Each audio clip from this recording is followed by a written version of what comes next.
at the start of this email they put Miss Barnes, and I said, that's fine, that doesn't matter. And my partner went, no, no, it does matter.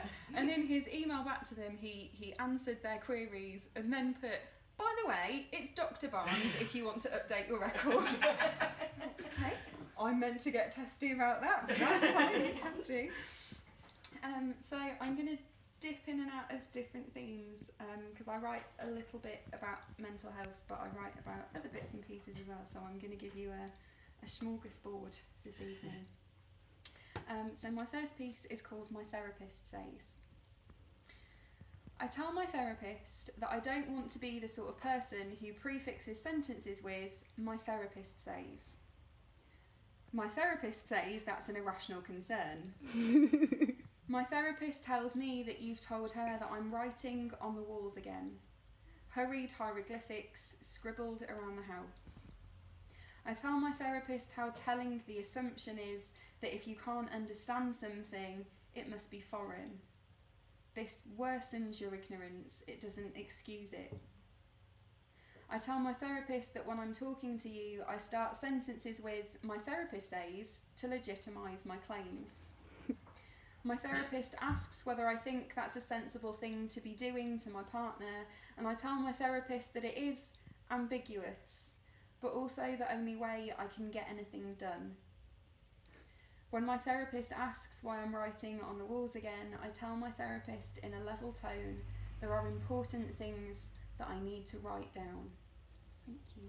And I think it gets really, really difficult for people when they can't see something malleable. So this is a poem about that, and this is an apology for not looking disabled. This isn't a poem so much as an apology to anyone who's ever eyed me suspiciously for using a blue badge, even though my legs are working. I should pour myself from my open car door into a mangled mess on the ground while yelping for my carer to click my limbs back together. Strangers, I'm sorry that my disability hasn't announced itself with disfigured jazz hands. Sorry still that my legs are running on automatic, and that my mother no longer has to manually manipulate me from the driver's seat of a saloon, selected because the boot was big enough for a wheelchair. Elders, forgive my disability for wrapping itself around my central nervous system. Forgive it for being broken down into an acronym that isn't well known enough to be considered a mainstream health condition. I'm of the hipster generation. I need my malfunction to be something that most doctors don't recognise. Newcomers, my apologies for not explaining my nerves, and how they misunderstand stress as physical pain, how when I set the time on my badge I move the dial with fingers that ache, and how when I stand up from my seat I'm on legs that I can't feel. Newcomers, my apologies for not explaining that my disability isn't your business. Character flaw. That was almost how I viewed it, like it was some sort of a negative critique on me as a person. And as I'm coming out of that very dysfunctional belief, I'm writing about it more and more. And I had a piece published recently that is around the same theme, so I'm gonna give it its first airing. This is the first time it's been out loud, so this is a Charley Barnes exclusive. So this is called Taking My Disability for Drinks. I drink a blend of vodka, cranberry juice and amitriptyline. My stomach is a cocktail shaker where pills clap together like ice cubes. Later, pink fluids will tumble out of my mouth and I will catch them in an angular toilet bowl. Float a 2 red cherry in amongst plastic capsules that I haven't digested yet. 1 or 2 are still whole, the powder stashed inside.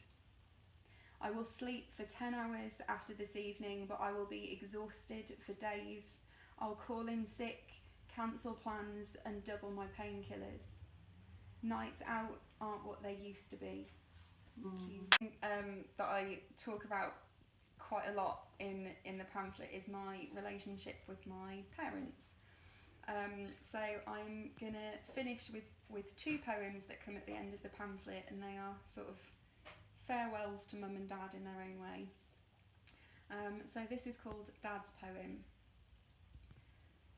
Writing about him makes me feel like I'm cheating or betraying her. She'll worry when she reads this, wonder what the poem means.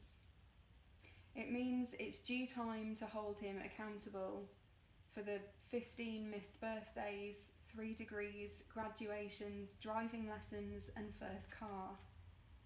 For all the earthquakes that we handled, she handled without needing him. It's time now that we tell him we did just fine on our own.